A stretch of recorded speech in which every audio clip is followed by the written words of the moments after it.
Hey guys, welcome to the channel. So we just thought we'd share with you the kind of unique way that we went about installing the TVs in our house. And it's kind of like a how-to, or at least the way that we decided to do this. Maybe it'll, if you wanted to follow it exactly, or maybe it'll give you inspiration for your own ideas.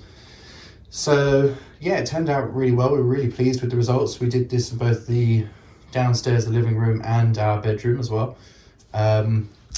So yeah, the first thing you're going to want to do is obviously mark up your TV on the wall, the size of your TV, and then you want to get straight to cutting it out. Basically, this is just plasterboard. We're going through a partition wall here.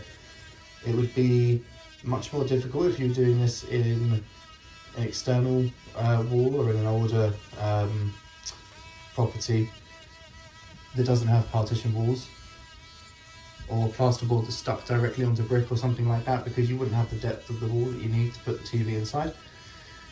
But in this case it's a new build, so everything internal is basically partition wall, which you'll see in a minute. But yeah, we're just using a multi-tool to cut this out. You could use a circular saw or something like that, but I find you get more control with a multi-tool.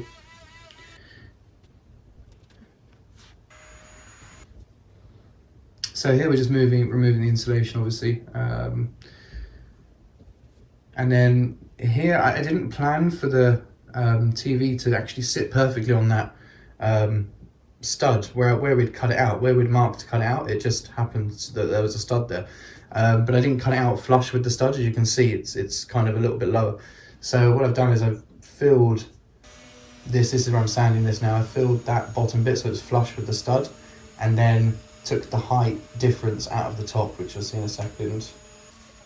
So I'm just sanding that smooth, and yeah, now I'm cutting the excess where I filled it, just cutting that amount out of the top so that the TV will fit in that hole again.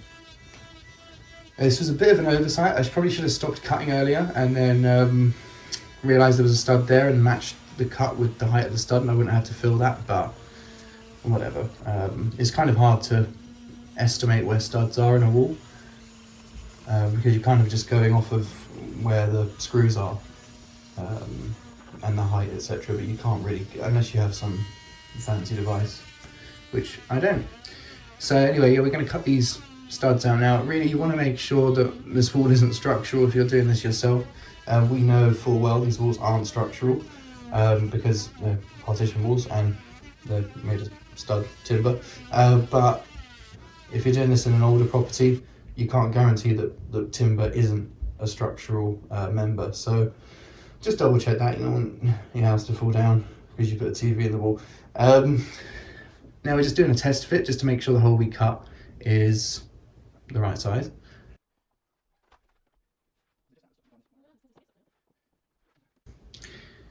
So here is actually where we cut the speaker holes out exactly the same way as the TV. We weren't originally going to put speakers upstairs, but I had these two sound bars laying around anyway, so I just thought I'd stick them in the wall, and it actually turned out looking quite cool. Here, because the sound bars aren't as thick as the actual partition, so I'm just using some offcuts of the plasterboard we cut to kind of pull them out a little bit so they sit flush with the face of the plasterboard. We should also mention as well that the TVs that we have just so happen to fit perfectly in the partition wall. So the one that we had upstairs, we've had for years, and that just happened to be the perfect thickness. I think it's about 7 centimeters. And then the one we bought for downstairs, obviously we had to look up. They seem to be all around the same width. You could make it work if it was a bit thinner by kind of doing what I've done with the speakers here. And then to attach the speakers to the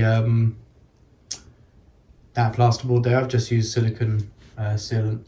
There's not really any other way you could do it because they can't slot in. You can't use the original screws on the back of those sound bars because they're in a perfect space, so you can't maneuver them.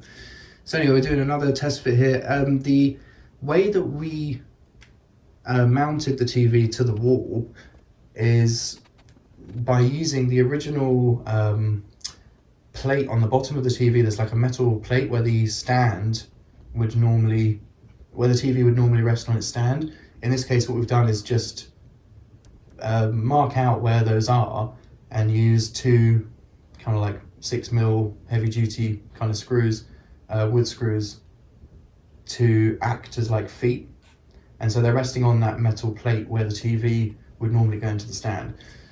And that's just to support it in the like vertical, to stop it from sliding down the wall. That's taking the whole weight of the TV basically. And then here we're getting and the reason I've used screws is because you can get the height exactly right by just unturning or screwing in the screws. You can get the TV perfectly level. Even though the hole it's in is almost, I mean, you've got like a couple of mil on each side, and top and bottom, but you can really get a perfect seat with those screws. And then here, I don't know why I cut out the I originally cut out the VESA mount holes. They were like 1 inch out for some reason, so I had to re-drill them. I just didn't, I had obviously marked it up like 1 inch short. And then the VESA mount holes, they're just gonna stop the TV from tipping out, basically. They're not actually taking any of the weight of the TV.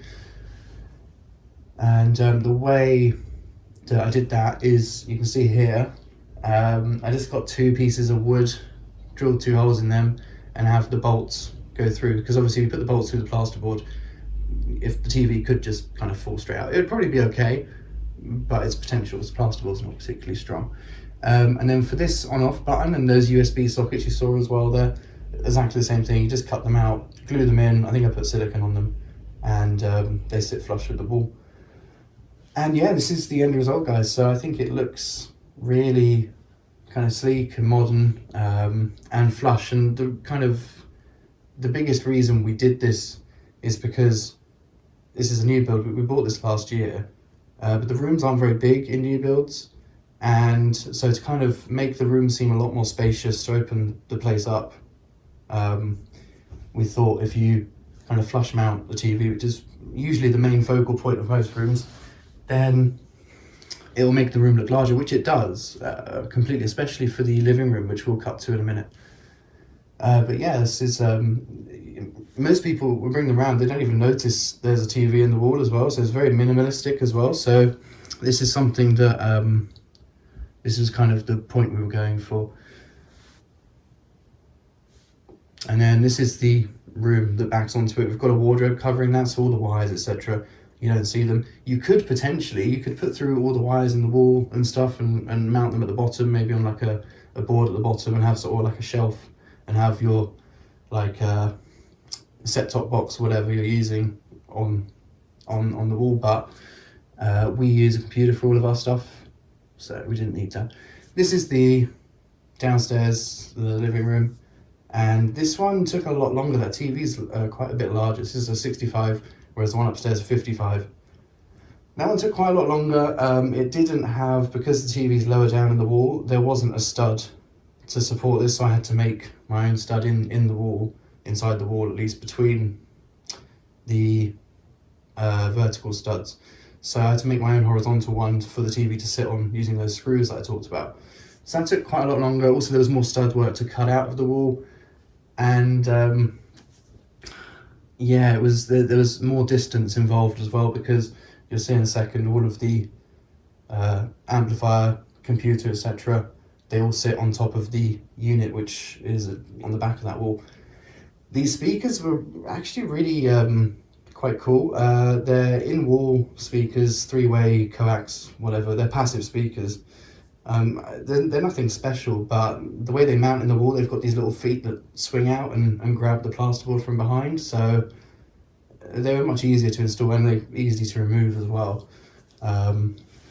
which is great. And they look really good as well. They're meant to be flush mounted in a wall, whereas those soundbars before weren't, although they still looked kind of okay. And so this is where all of the computer and our AV receiver and stuff is. you can't normally see that. I'm holding the camera up right to the ceiling here. So normally when you walk in at normal eye level, you can't really see any of this stuff. You can kind of see the computer, but it's not very offensive up there. So yeah, that's kind of how we did it and what the end result is. And I think it's worked out really well for us. This says November we actually filmed this. This was done in the summer. So this was done quite a while ago. And yeah, so just thought we'd share that with you guys. Please let us know what you think of it, and if you liked it, etc. I'm trying to grow this channel. It's going to be a lot of stuff to do with vehicles, but I do some DIY and stuff as well. So I just thought the first couple of videos I'm going to properly release will be, you know, getting used to software and editing and stuff. So yeah, please like, subscribe and share, and thanks for watching.